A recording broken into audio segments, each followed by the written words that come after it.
Bonjour madame, mademoiselle, monsieur. Nous sommes le samedi 11 mai 1968. Il est 13 heures. Bienvenue à l'ORTF, l'Office de radio-télédiffusion du Forêt, la voix de son maître. Après celle de mardi dernier, c'est une nouvelle longue marche qu'ont entrepris hier soir les étudiants et enseignants du supérieur, auxquels se sont joints pour la première fois quelques 5000 lycéens et lycéennes et leurs professeurs.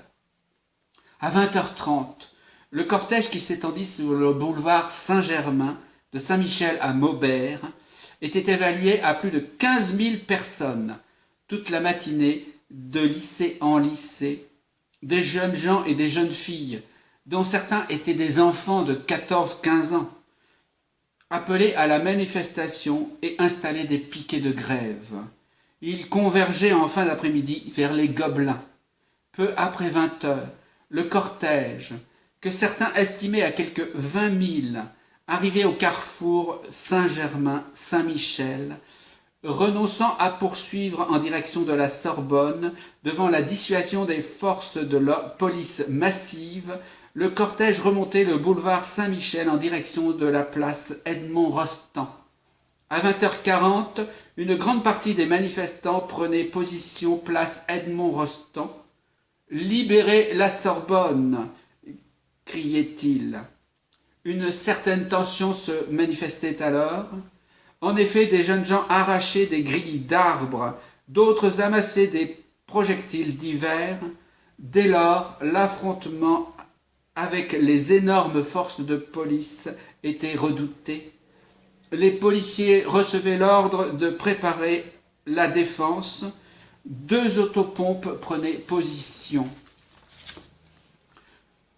Peu avant 21h30, une véritable marée humaine d'étudiants et d'étudiantes au coude à coude emplissait tout le boulevard Saint-Michel, aux cris sans cesse répétés « Libérez nos camarades, libérez la Sorbonne, CRS à la porte !»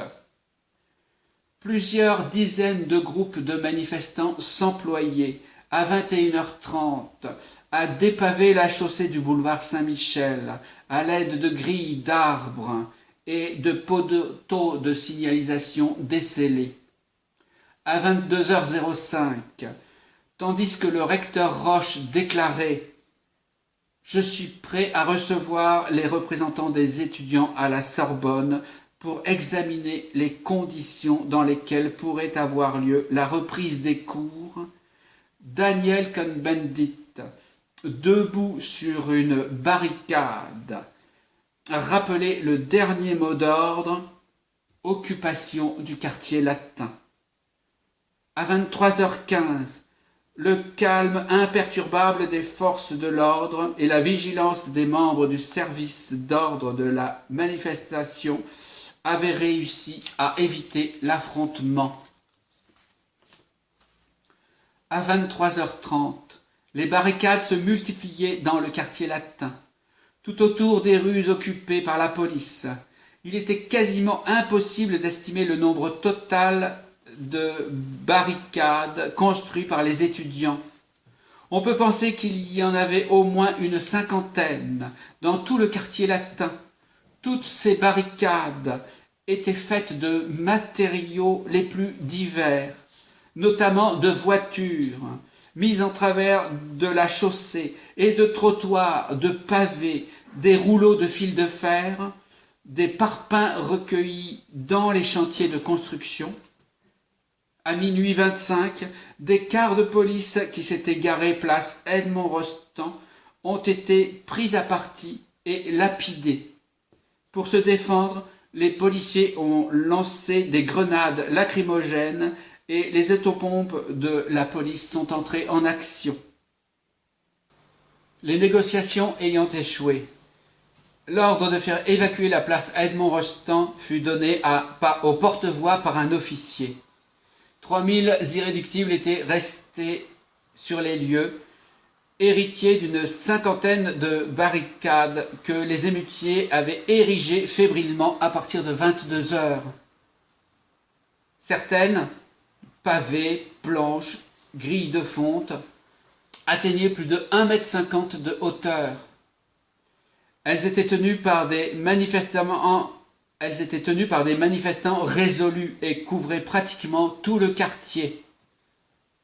À peine l'invitation de dégager eut-elle retenti que les troupes se mirent en marche massivement et simultanément de 3 directions principales, de la rue Auguste-Comte, du boulevard Saint-Michel et de la place de la Sorbonne.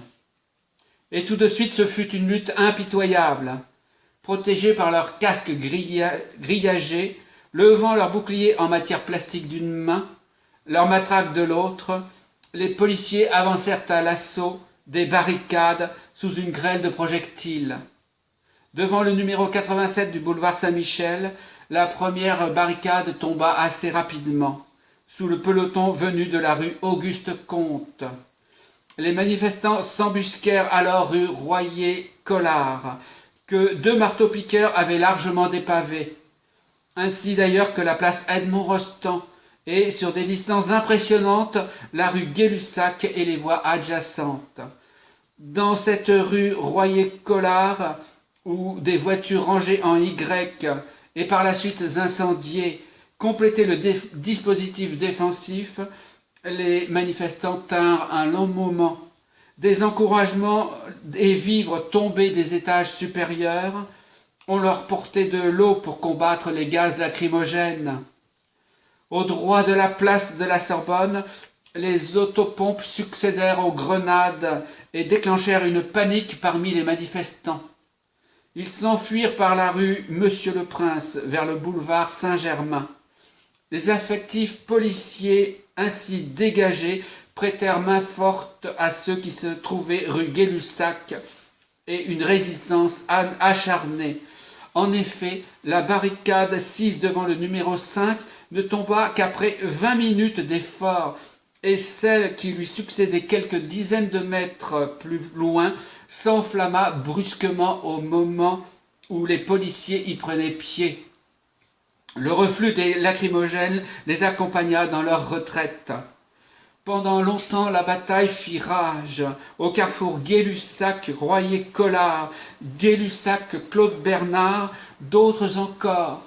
Vers 3 heures du matin, le professeur Monod, prix Nobel de médecine, assistait un blessé devant l'Institut océanographique Carrefour Saint-Jacques. Les blessés, ils étaient déjà légion. Courageusement, les ambulances de la Croix-Rouge sillonnaient le champ de bataille. Ainsi débordées, elles se voyaient renforcées par les chauffeurs de taxi accourus à l'appel d'un poste périphérique. Celui-ci avait déjà joué le rôle d'intermédiaire 2 heures auparavant entre le doyen Roche et les dirigeants de la manifestation. Tandis que les proches hôpitaux, Cochin, l'Hôtel-Dieu, la Maison des Gardiens de la Paix recevaient plus que leur contingent de blessés, le doyen Zamanski de la Faculté des Sciences ouvrait le numéro 42 à ceux qu'on lui envoyait et que traite une vingtaine de médecins. Poursuite dans les immeubles. Ainsi durèrent les choses jusqu'à environ 3h20, tout le long de la rue Gay-Lussac, bien au-delà du carrefour des Ursulines, en direction des Gobelins. Chacun des 8 ou 10 carrefours qui jalonnent cette étendue donna lieu à une âpre bataille.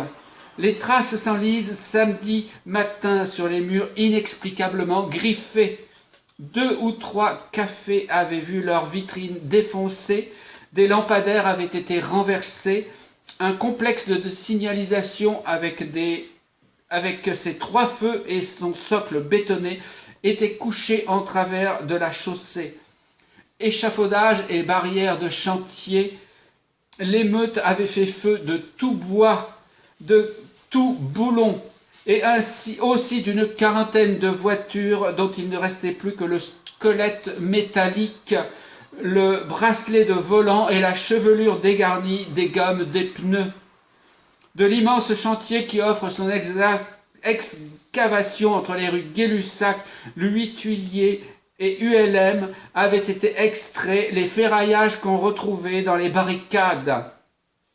Peut-être en venaient les fameux marteaux-piqueurs, fumée des incendies, nuages des lacrymogènes, les derniers combattants cernés par ce brouillard virent soudain venir vers eux du fond des Gobelins, de l'autre bout de la rue Gay-Lussac, de nouvelles troupes. Alors ils s'élancèrent dans les maisons pour échapper au matraquage, et des policiers les y suivirent. Des scènes peu glorieuses eurent lieu, tandis que des manifestants erraient sur les toits, lapidant les troupes de l'ordre avec des tuiles. Celles-ci s'engouffraient dans les magasins, dans les escaliers. Une jeune fille reçut un lacrymogène au visage. Un homme qui tardait à refermer sa fenêtre au 3e étage reçut une grenade en pleine poitrine. Certains témoins déclarent avoir vu des policiers s'opposer à l'enlèvement des blessés. Les manifestants assurent qu'on leur a lancé des grenades au chlore. M. Grimaud, préfet de police, dément et exalte le sang-froid de ses troupes, dont la patience, déclare-t-il, a été mise à rude épreuve. Quoi qu'il en soit, le quartier offrait samedi un spectacle lamentable. Tandis que la voirie intervenait pour enlever les pavés, des incidents éclataient. Et là, vers 9 heures, 300 manifestants devaient être dispersés. Quelques instants avant, 40 agrégats des lettres classiques refusaient de composer. Vers 10 heures, répondant à l'appel de l'hôpital de la Salpêtrière, 400 à 500 élèves des sciences politiques allaient offrir leur sang.